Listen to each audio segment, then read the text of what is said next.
Hello, everyone. Thank you so much for joining and welcome to tonight's broadcast, Black Leadership in This Moment, a conversation on obstacles and opportunities. I am your hostess with the mostest, Peppermint, and I'm just so happy that you are all joining us. We had a little bit of technical difficulty, which is, hey, it's 2020, right? And so hopefully everyone is able to see us everywhere that we are streaming. I hear that Facebook, we were trying to get onto Facebook. So if you're here and you're ready for this presentation, please do not be afraid. Do not hesitate to join into the chat. Let us know where you are, and let us know where you're viewing and streaming from. I know that there's a lot of people most definitely in New York City, but hopefully we are global. I don't know. And so, like I said, my name is Peppermint, and I am a New York City gal. I'm coming to you live from Los Angeles at the moment, but I couldn't be any more excited and engaged and ready for this conversation, regardless of where it's taking place. Today, we're going to be talking with two Black leaders from the New York City Anti-Violence Project, including Beverly Tillery, the Executive Director, and our Board Chair, Kito Huggins. And I want to welcome you both to the event. But before we talk to you, I want to make sure that everyone knows we do want to hear from you tonight, whether you're joining us on Facebook or Twitter, wherever you're joining us. Just make sure you share those thoughts and comments and ask questions, because we will probably be picking a few questions to answer live on air, and we'll be taking those at the end. But you can send them anytime you want. So, hello, Beverly. I want to talk to you first, Beverly. How are you doing? Hey, Peppermint. I'm good. How are you doing? I'm great. Tell us where you are quarantining from. I am in Harlem, USA, uptown with my family, in the greatest part of the greatest city on earth. Hey, I believe that. And I know you're the executive director of AVP. Tell us a little bit about your perspective and what brings you to this conversation. Just like a sample. Yeah, I mean, look, this is a moment where we're all talking about Black leadership. And, I think the elephant in the room is that there isn't enough Black leadership. And, Kito and I have been talking about sort of this issue and how it shows up for us, and issues and obstacles. And we actually just wanted to share a little bit of a taste with people about how AVP got here as an organization. It's very unusual to have a Black ED and a Black board chair, particularly for, a non-Black organization. Mm-hmm. And so, Mm-hmm. this is a moment for us, but it didn't come out of, just saying Black Lives Matter, right? It's like a whole Mm-hmm. process to get this organization to this place. And yeah, so we have some things to share and really want to make sure that other people who are interested in supporting Black leadership have some ideas about how to do it. What can you do concretely? You don't have to be doing this in a vacuum by yourself. So Mm-hmm. yeah, we're here for this conversation. Yeah, I think that's really interesting because, there's so many people who are interested in having and engaging in some of these conversations in the light of 2020 and all of the conversations the very late and necessary conversations that we've been having, but how to, I guess AVP can kind of provide an unexpected and unintended blueprint for a lot of other people in the business space. And there's so many companies have boards, and AVP is one of them. And our board chair is here joining us, Kito Huggins. How you doing? Where are you quarantining from? Hi, Peppermint. Thank you. I am quarantining from Crown Heights, Brooklyn, in my mama's house. Love her, and hopefully she won't disturb us to bring me a plate of food. Oh, But honey, if she bring you a plate of food, she's gonna bring me a plate of food too, honey. She better say that I will be there I will yeah, come from Harlem to Brooklyn in a yes, minute. and it's a good plate. No, I've been very blessed to have her, notwithstanding all of what has been going on. Obviously, want to keep her safe. So yeah, that's where I'm quarantining from.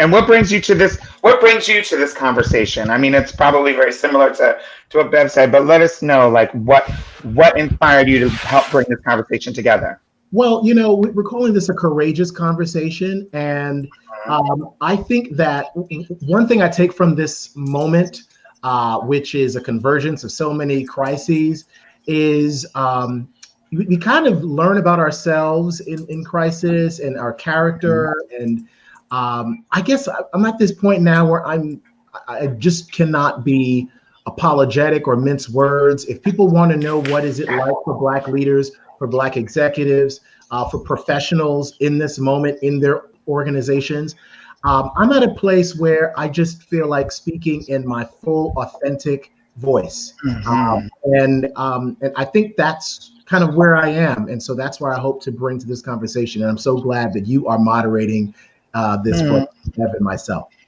Thank you. I think one of the things that is different about this time, because I would probably argue that both of your perspectives, while we all change and develop and evolve throughout life, a lot of your perspectives would probably be very similar even years ago. But I think the thing that is so unique about this moment in time is that others who aren't a part of the Black community, who aren't people of color, are I want to say genuinely engaged in wanting to have these courageous conversations with us, not only listening, but also one step past that, or several steps past that, and really engaging and figuring out ways to effect positive, long-lasting, sustainable change. And I think the notion that some of these systems that were built, whether it's in the corporate space or just in life in general, are systems that are so antiquated, and they're made up of the bones. The ingredients are just all wrong. And I think that they know that we have to change it from kind of the bottom up. And I'm just happy that we're able to have this conversation. And so I have some questions for you. Can we jump right in? Let's do it. Let's do it. All right. So I think one of the things that's really important for people to know, because we have a lot of people who are ready. Like I said, they're allies. They know that systemic racism, right, overshadows pretty much anything, whether it's in the business world, entertainment, getting something, almost anything you can do in this country has a moment in time where it's been deeply affected by some of the oppression that systemic racism brings in. And so I think people are aware, people have that awareness and they're waking up a little bit. But I think the number one question is when it comes to representation, we know that we want to steer clear of tokenism. Just having one person come into the room is not quite enough, right? And when we're talking about long-lasting change, and we hear a lot of buzzwords on, especially in the entertainment world, how can we implement and bring diversity and inclusion in? One of the things that people are saying is not only having that Black actor or the Black queer actor, for that matter, on camera in front of the camera, doing the role, but can we also get Black leadership? Can we get a director, someone else behind the scenes? And so what does it mean to be a Black leader in this very moment, knowing that these are the conversations that are going on? I mean, I can start. One of the things that I will say is that sometimes it's very lonely and isolating. As you said, there are not enough Black leaders who are visible in any sector. I was actually looking at a report recently that said that only 8% of nonprofit leaders in this country right now are Black, which just blew my mind because I probably know a lot of them. And so, sometimes it's very isolating, and you do get put in that situation where you are expected to represent so many people in your community because you're the only one. Fortunately for me, I'm not at least the first Black executive director of AVP. I'm the second. And, I want to give a shout out to Clarence Patton, who was the first Black ED a few years ago of AVP. But as the first Black woman, there is a different set of pressures because I definitely get from people both the set of expectations of how I should show up as a woman and how I should show up as a Black person. And it's not always, as Kito said, it's not always representative of who I am, but it's expectations of what people think that I am supposed to be like or bring to, or the challenges that they think I'm going to have, or support that they think that I need. And so I constantly have to make sure that I'm raising my voice to get what I need as a Black leader. And then I feel very responsible for bringing on other Black leaders as well. It can't stop with me. There's a lot more work to do, as you said, and to make sure that it's not tokenism. There have to be other people behind me ready to come into leadership. There have to be people alongside me in leadership, which was, why I'm so excited to share this this moment with Kito for both of us to be Black leaders working together. What would you say, Kito? So I agree. I would add to that, Bev. I compare this to, there's pride and the times pain associated with this moment or this identity, right? The pride, obviously, when I can see leaders like an Alfonso David, who's the head of the HRC, or Linnea Irvin, friends of mine. She's the president of the Quoquo, formerly Center for Talent Innovation. So you get certainly great pride in that, right? This image of there's the image of people persevering through odds and breaking down barriers. But there's also pain in the isolation. There's this pressure of perfection, right? And the burden of balancing oftentimes competing interests, imposter syndrome, speaking in one's authentic voice. And I'll talk about some of those later. But it's sort of like this dual-sided coin that you're proud, but yet there's a lot of work to be done, and it's not just anointing and appointing Black leaders, but ensuring that they have the infrastructure, that they have the support, and the coaching and the mentorship, sponsorship that they will need to succeed. And I've seen this in the professional context as a lawyer, as someone who's worked in financial services, as a board member of a very large university. So yeah, this is great. But there's a lot of work to be done, and we're all happy to be here to help out the conversation. I think that's one of the probably the very first thing. I've never been a Black board chair or an executive director. I've been an executive producer. But I would imagine that one of the first things that we would face when we're coming into this sort of proverbial room where there aren't a lot of other Black people, but there's an elephant, is probably, like you said, the projections of the people who are in there, who've been in power for a long time, and are willing to have that Black person come in, or that person of any whatever minority, women, and there's a whole list of people that need to get in that room, who are willing to have those people in the room, but probably are not really are probably at least at the first take, only wanting to have the type of, or willing to have a person sort of on their terms that presents the way that they think a Black person should present, and looks and acts and speaks the way that they want. And I think that, that's probably the moment that they don't get it. And I don't want to ask about any particular experiences at any particular place, but in the corporate world or in the business world, when you've been just in general making your way through life, did you, and I know we're in a particular time now, but even in the past, did you experience, can we talk a little bit more about that? Yeah.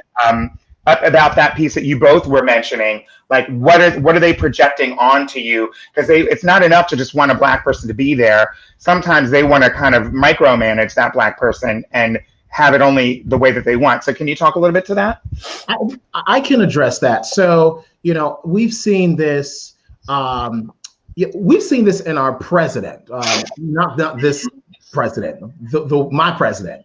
And that, you have to be this perfect person who can, juggle and ride on roller skates and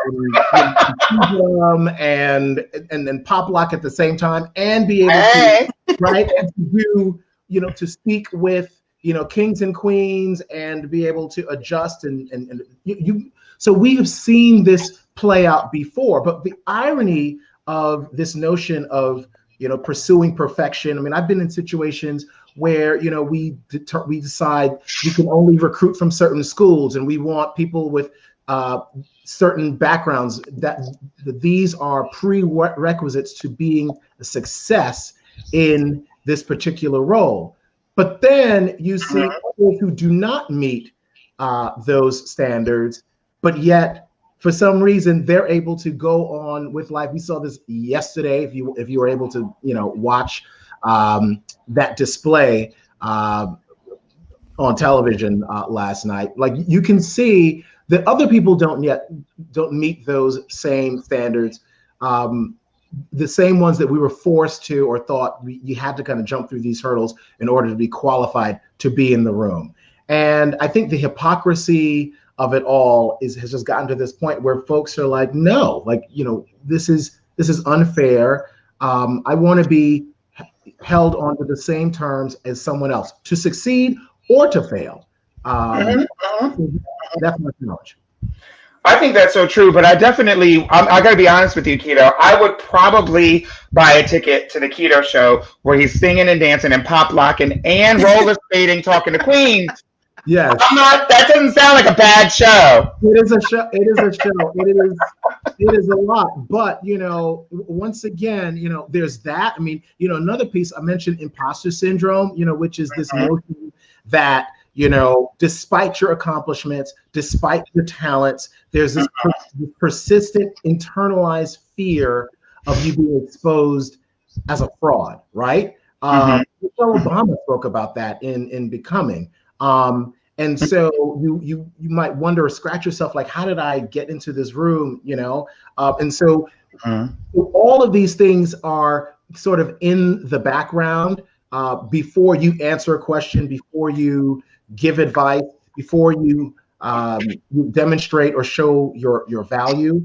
But another flip side to the, you know, imposter voice is, you know, wondering, okay, so if I'm being asked a question, is this me speaking, or is this the version of me that is most acceptable to you in order to attain acceptability, credibility, gravitas? I mean, these are the hallmarks of executive presence, the ability to speak clearly, candidly, and boldly. But if all of these other things are getting in the way of my ability to speak clearly, candidly, and boldly, that's going to compromise my ability to kind of stand on my 2 feet as a leader of an organization.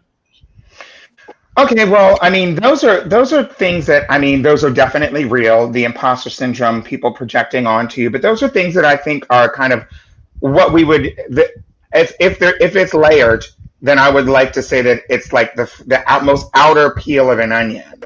And so what are some of the other obstacles and challenges once you're in, and once you've been able to at least come to terms or deal with or identify that part of you that resonates with the imposter syndrome, you know, because a lot of those things are internalized.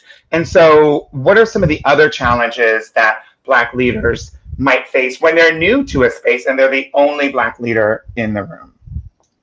You know, one thing that I would say definitely is just getting the same level of access to information, to people in power that our white colleagues have. Because sometimes there is a more natural inclination or affinity for white colleagues. And you know, sometimes it is true that there's an expectation that, you know, as a Black leader, you are going to come into a space, but you're expected to take on the culture around you as opposed to having the culture of the institution, the organization change to embrace you and to actually accept you. So, you know, certainly as a woman and as a Black woman, you know, one of my major responsibilities in my role is to raise money. And a lot of the access to money is kept by white men. And if I don't have access to white men, if they don't want to build relationship with me, if they don't feel an affinity for me, and are not inviting me to, you know, a drink after work or a party or whatever it is, I'm not getting access to that money in the same way. And, you know, that impacts my organization. And we know that organizations led by Black people are raising significantly less money than organizations raised by white people. So that's just bread and butter, and that is not only affecting me, but that's affecting my whole staff and the communities that we serve. You know, it is impacting all of the work that we do in our organization. If I don't have access to those resources in the same way, or I have to just work a little bit harder to get access to those resources, then that has a huge impact on my organization. And if I could just add something to that, you know, the access to that information, access to those resources, that comes from relationships, right? So what you're talking about, Bev, and I've seen this time and time again, you know, where there are people who have, they have years upon relationships and networks, and these networks are incestuous and they're multi-layered. Like, you know, people are able to rely upon those and say, you know, I have worked with this person, or I've been friends with this person, I've vacationed with this person has been to my home, and that is kind of how, you know, these decisions oftentimes are made, because people feel that they can trust that you will be a great steward of this based upon the fact that you're friends. You know, I say kind of in jest, particularly in LGBT circles, you know, the same criticism that we give to certain folks for, you know, making deals on the golf course, you know, you can say happens in the Hamptons or happens at Soul Cycle class. I mean, or whatever, you know, your insular network happens to be. When it's part of that, then you won't have access to it. Yeah, absolutely. And I would also say that, you know, as Black leaders, I think one of the things that we bring that we also don't often talk about is, you know, we bring a different kind of leadership, frankly, that, you know, because of the experiences that we've had and the oppression that we've experienced, many times we're bringing a more inclusive approach. We're leading with a perspective of not leading and leading over, but leading with. And that isn't always welcome. And it's harder for organizations to understand and see that as leadership in the same way sometimes. And sometimes it's just not respected. But we also know that those qualities and that kind of leadership is actually the leadership that we need right now in 2020 and beyond, right? Those people who are able to bring together communities, to bring together different voices, to make sure that all of those voices are heard and accounted for as decisions are made. That's not necessarily the traditional white way of leadership that we're taught. You know, this is how you show up as a leader. And so, I mean, I think it's just so interesting that you say that, because it's almost like, I mean, most business involves uh, connecting with people outside of the agency, outside of the company. And, you know, you hit the nail right on the head. I think, you know, there's what you're dealing with with what you're dealing with when you get in the room, dealing with the culture that's inside of the walls of the company and the corporation, and the co-workers or the senior people ahead, above you. But then there's also whatever business that company is in the business of doing. You know, there's this new culture that comes with you, a Black person at the helm, and they're dealing with their outreach, with anything that they're doing with the community, with the business community. You know, it could feel a different way. And I think it's just, I mean, it's daunting, but it's definitely, to me, it's encouraging that it's very indicative of real change, of true change actually happening. And so I guess when we are talking to Black leaders, and hopefully there's some in this room, I expect you all to be putting questions into the chat, because we will be checking them. I'd like to know what do you recommend for how allies can support their Black leaders? Because that's one of the things that we've been hearing a lot of this summer, frankly, about allyship and the participation of, in this country, white folks using their privilege, their access to, you know, to uplift Black voices and amplify Black voices that would normally not be getting as much money at the fundraiser, or not have the access to speak to another executive and get something done. And then the work that person does, that Black exec, that Black leader has been doing, I think, is another thing that goes on that plate that Kito was talking about, the roller skating and the talking to kings and queens and the juggling and everything. And so how can the allies who are around, the people who arguably have probably been there before these Black leaders, what can they do to support the Black leaders, said Black leaders? I will start, and this is, you know, as we were preparing for this, I mean, there are quite a few ideas that we have. I think the first thing that came to mind, particularly in June, for me was, I call it the Beyonce rule. Listen, listen with your heart. Listen. Okay. Right. You have to listen with empathy, being judgment free. And at times this means sometimes you have to be silent. And I get this, this is inspired by a woman who does this work, Corey Carew. She's a diversity leader in the law firm circuit in which I am part of. She made the point that, sometimes the more you speak, the more likely it is for you to make the situation about you and telling people about how they should feel and how they should react. But you don't really get a chance, you don't really get to tell people about their reality. And so, It's so true. What's that? It's so true. Yes, exactly. So I think that, and by the way, this is a great moment where I feel like leaders are conducting listening tours.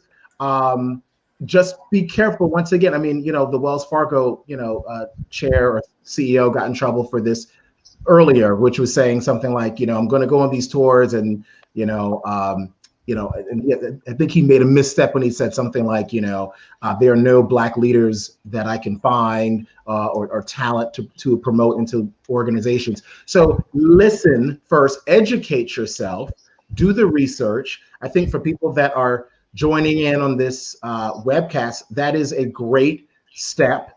This is a safe space where you can listen and observe and take notes without the fear of judgment.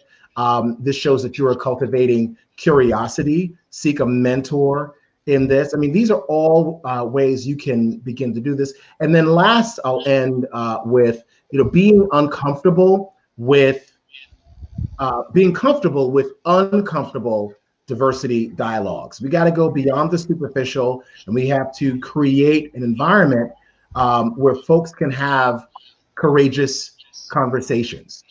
So right there, there's some other things that I will mention later, very specifically about how you can support employees of your organization who might want to get involved with nonprofits, how you can support, I want to talk to philanthropists and grant officers as well, but to the general allies out there, occupy the space that you are in, lead transformative and not performative acts of solidarity. And I think that we're going to be further along. Yeah, and I will add to that, one thing I would love for us all to do is stop overly celebrating and glorifying all of the firsts. Because we should not in 2020 be proud to have a first Black anything. And we should be celebrating the 20th or the 100th. Really just that. It's just a first step. And if you don't have a plan in place to make sure you retain the first and have a second and a third and a fourth, then you haven't done enough. And as you think about that too, and think about the fact that being a first can be isolating, think about cohorts. We think about that when we're thinking about our board as much as we can, so that we're not just bringing on one of anybody by themselves, but we're bringing on a cohort of people so that, we're not all looking to them to be the representative of their group. So really think long and hard about how we glorify firsts and onlys. And, I think, also to Kito's point, there are lots of ways that white allies can leverage the power that they have to really intentionally support Black leaders. And, there are people all around you who are either in leadership positions or should be. And you can open doors for them, make introductions, put them in the right place. I've had the benefit over my career of having people intentionally say to me, I'm going to introduce you to these people because I think it will be helpful for you. Or I'm going to invite you to this event because I think that you should be seen there and there will be people that you can meet there. And that has to be happening in an intentional way. And everyone has those networks and those connections that they can use. Even if you think you don't wield a lot of power, you probably have some relationships that the Black leaders around you could really benefit from. And what's so interesting about that, when people want to know, how do I show up as an activist? I mean, I laughed with friends of mine, kind of in my own circles. People are literally stepping over and tripping over Black folks get to the protest. When you don't even have to leave the confines of your work or your space, there are people that you are in constant interactions with every day, that you work with, right? So this notion of the only way I can demonstrate my support or solidarity is I have to physically be out there on the front lines. There are certain people, and we have to have, those voices, but, there are others of us that wield a different kind of power and different kind of influence that really help address systemic change. And another point I would add, it's a sense of belonging. So it's not just that, we're proud of Bev, but I am a stakeholder in Bev's success. Okay, she belongs to me, I belong to her, and her success is my success. And the more we embody and promote those values, I think we can get further along. Well, I think that is some really good nuggets for Black leaders and their allies that we can present to them. I think that those are some great, at least, starters. And we have a couple of questions, and that moment in time that I've been excited about, it's our Q&A. And if you're in the chat, it is now time for you to drop those questions in the chat so we can get them on air for the millions to hear. And our first question comes from Carmen N. How might we facilitate the type of support and mentorship among ourselves of which Kito spoke?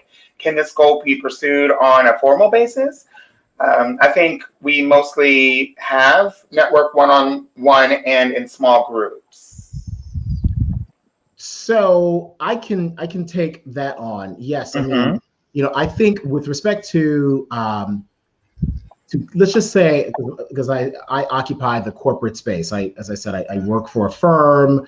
I've worked for an insurance company and as a lawyer, and I'm so proud of the leaders of my firm who have, and I don't know if it's been formal or informal, but they have seen leadership in me, and they've said, for example, we are going to support the nonprofit, financially support the nonprofit for which you serve as a leader, right? Like someone has to have decided that there is value in a Black professional of our organization who is working on governance issues, finance, audit, for the benefit of marginalized queer communities. So that is like, I mean, that's more than just coming up with a mentorship program, but that's people in power, sponsors who make the rules, who said, this is very important to us because he is important to our organization. So I think you can definitely start there. The second thing I might add is for a company that is looking to support a nonprofit, consider who are consider the nonprofits, the platform of nonprofits that you support.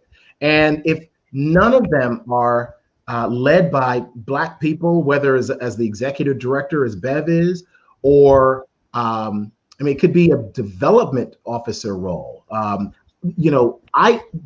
In preparing for this talk, I actually typed in Black Board Chair, and I got all kinds of stuff from, Wayfair and Crate and Barrel around chairs, right? Blackboards and chairs. Exactly. I could not find, examples of people that look like me, right?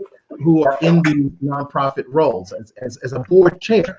So, you can ask those nonprofits that you support, what is your plan? What's your succession plan for identifying talent within your organization, bring them to it? Like, if we're partners in this, this is a sustained journey. We're not just giving you money and walking away. We care that our values are emulated in your organization.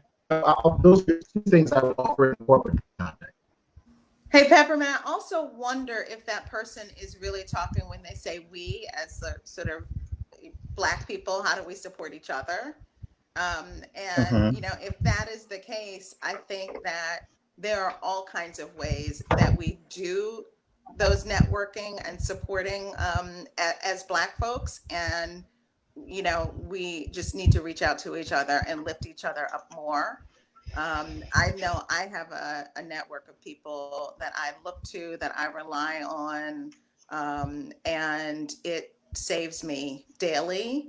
And for folks who are out there who don't feel like they have a network, look around. I, am a part of, I have had the benefit of being a part of fellowship programs for Black leaders. I have just informal groups and formal groups, and there are not enough of them, but there are some of them more formal.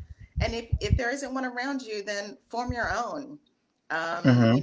Find some people that and if you're really isolated, just start looking up people on LinkedIn or Facebook, and say you're looking for people. People reach out to me all the time, younger or sort of newer into social justice activists, and ask, not necessarily can I be mentored, but can I sit down and talk with you about what it's like to be a Black leader? And I never tell people no. I always try to make time for people, and I've always gotten that back from people as well. So don't be afraid to ask people for direct support, for time, for feedback, all of that. We have to support each other, and we do. We have another question from Brooke. How can white leaders signal to everyone in the room that you don't want to perpetuate white supremacy culture in the room? This is certainly something that Donald Trump could listen to. Okay, so can we answer that one? You have to not want to. Hello, yeah, in the first place, talk about it. I mean, one thing is you can say that, right? You can say, you can name it and say, look, I know that we have a culture of white supremacy here, and I don't want to be a part of perpetuating it. And so, name that intention, ask for people to hold you accountable to that. And then, don't ask all of the Black people or the people of color in the room about how to do it. Go out and, do your own research and really be intentional about that. But I think that I think my jaw would drop to the floor if I heard a white leader say that, but I would really appreciate it. Never in my career have I heard anybody say that. Have you, Kito? So the thing about the term white supremacy culture is, I think, at least in the spaces that I occupy, people may not understand exactly what that means, or systemic racism, right? So, this notion of supremacy is, the Proud Boys and the Klan, like certain people think that those are the only people that can behave in a supremacist, subjugating manner, right?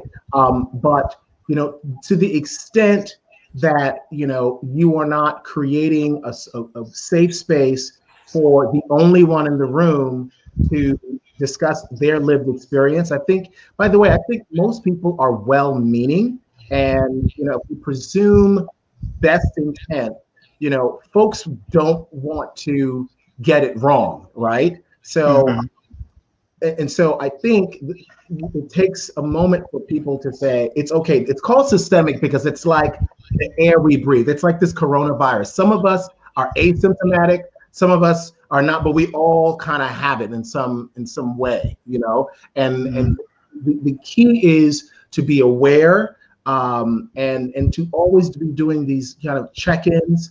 And I've been in situations where where folks are sort of in a rush to fix the problem, as opposed to, asking those marginalized voices, what do you think might be the best response to this, as opposed to, you can help me amplify my voice, but drowning out my voice and taking away the megaphone, that's kind of how you can behave in a supremacist way without needing to. Yeah, I think people just need to realize that white supremacy is literally just the steel that this country is built on. Like it's baked in, it's everything. And it's not just someone's actions or behaviors. It's literally the platform, the floor, the foundation on which we stand. And so it's really about much more than that. If you are a person in America, there's no such thing as whether there's white supremacy culture.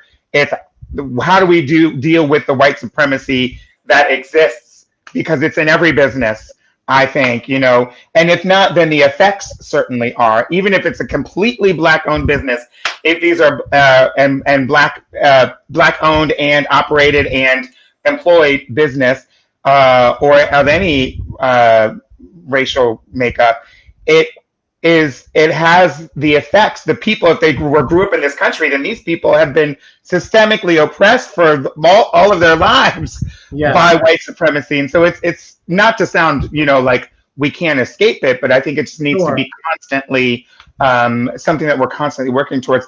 And I want to follow up with one statement from Carmen N., who says, in answer to Kito, your question, Carmen says that they meant fostering, mentoring, and support among ourselves for those of us who are budding leaders or others with whom with whom we may share information and resources. And that was in response to your question about who is we when we're talking about wanting to how can we facilitate the type of support and mentorship among ourselves with that you spoke about. And so but I think you answered it in your question. So I want to go on to the next question here. This is from another one from Carmen N. As leaders, what has been the biggest obstacle for you, or that you've dealt with, had to deal with due to the effects of COVID-19? You mentioned COVID-19, so I thought that was a good question to bring up. So, this is, I think I started off by saying this is a convergence and intersection of a number of crises, right? So you have this pandemic and the health implications of it. But along with that came working from home or isolating. We've had to deal with, job fallout and job insecurity. I would say personally, my challenge, in addition to the cries for racial, the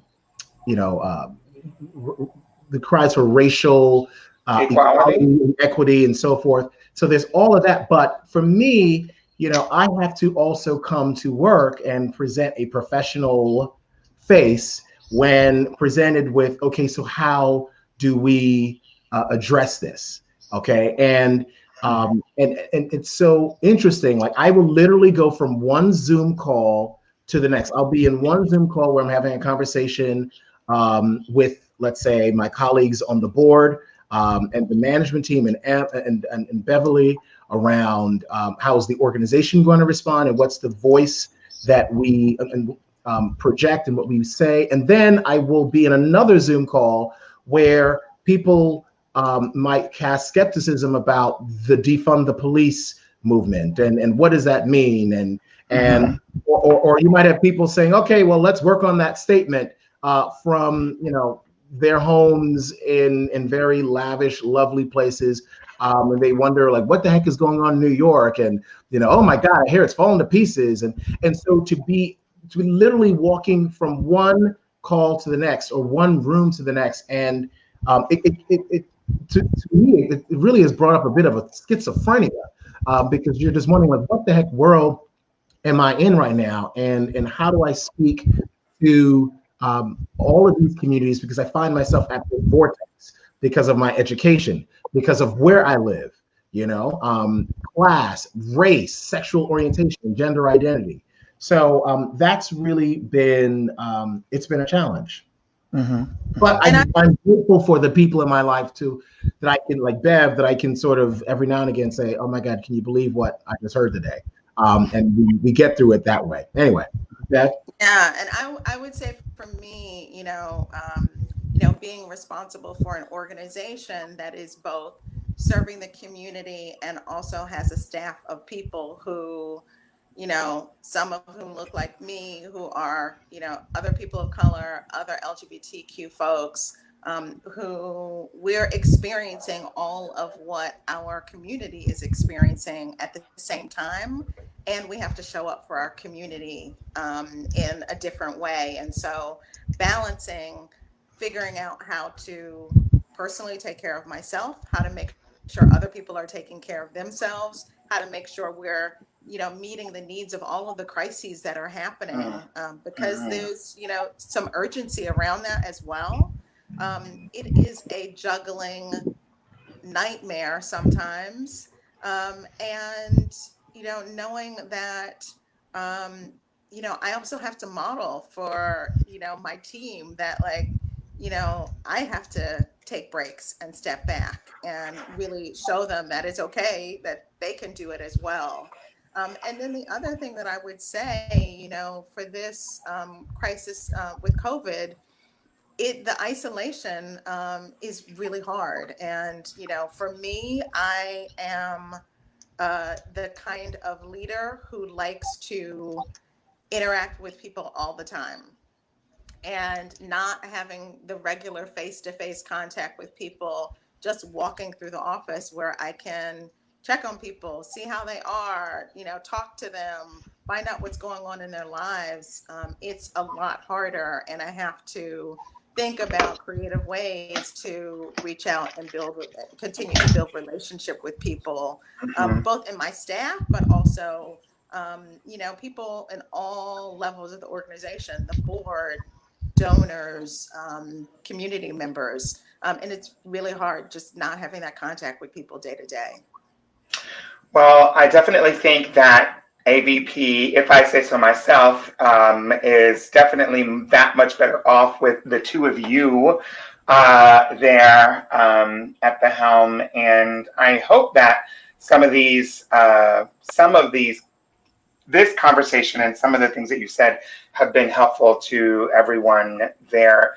I want to actually ask each of you for closing thoughts on whether it's a commentary on where we are, where we're going, where you hope to see us go. Let us know. I would say that even though we defined, this conversation as, Black leadership in this moment, this can't just be an isolated moment. This, my vice chair, Thomas Zuzello, asked us a question recently, how can we move this forward? So it's not just an isolated conversation, but 6 months from now, a year from now, will we be having the same conversation about the difficulties in finding Black talent, and the systems in place that might, get in the way of, or might, impede, someone's ability to raise finances and funding. Like, we should not be in this place a year from now. And so I guess today what I'm saying is, as board chair, the New York City Anti-Violence Project and our board, like, we are committed to speaking to other organizations, to speaking to people that work as grant officers, corporates, around how can this be a sustained movement, not just a moment. That's really what I'm committed to going forward.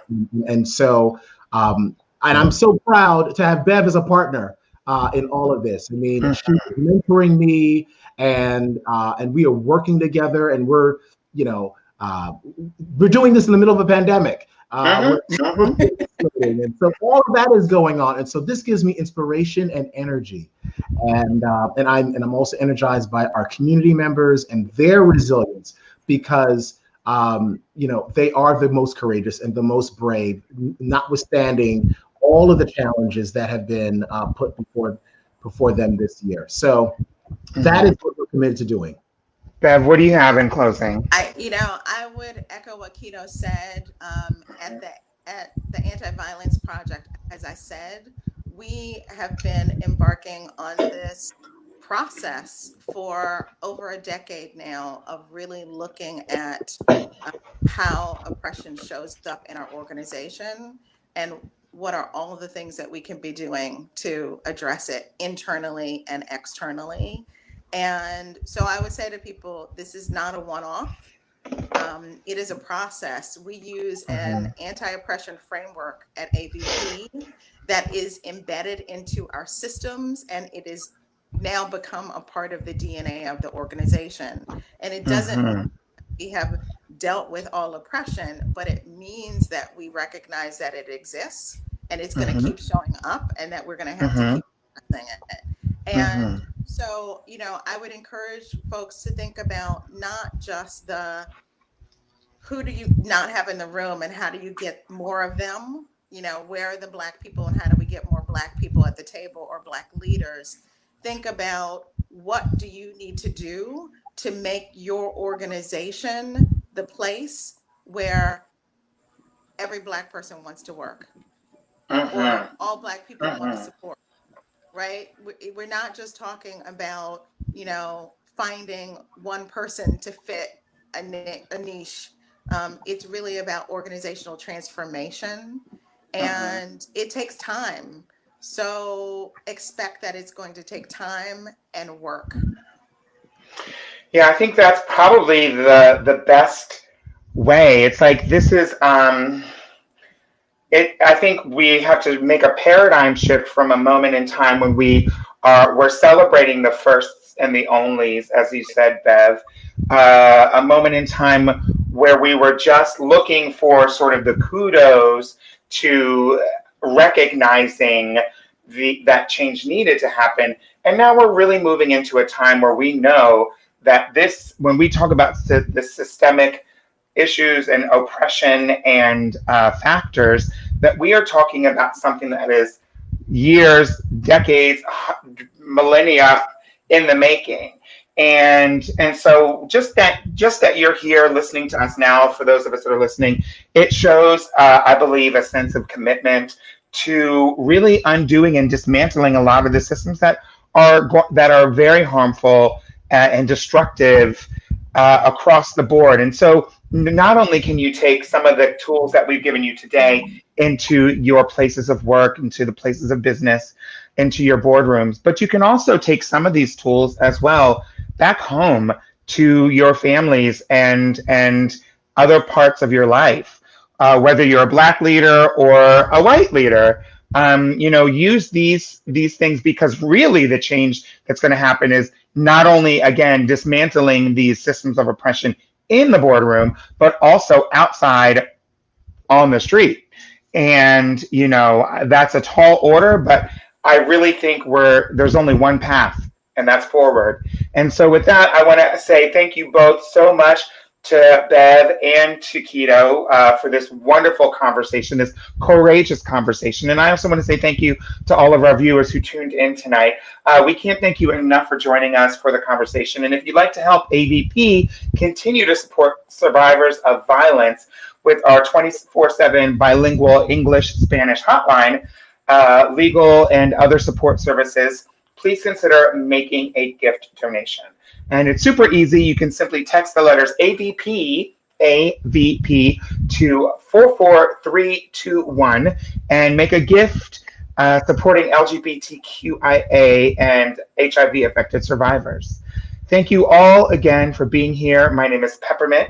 And if you're new to AVP's work, please stick around, because we will leave you with a very short video tonight showcasing some of the very important work that AVP has done in its 40 years.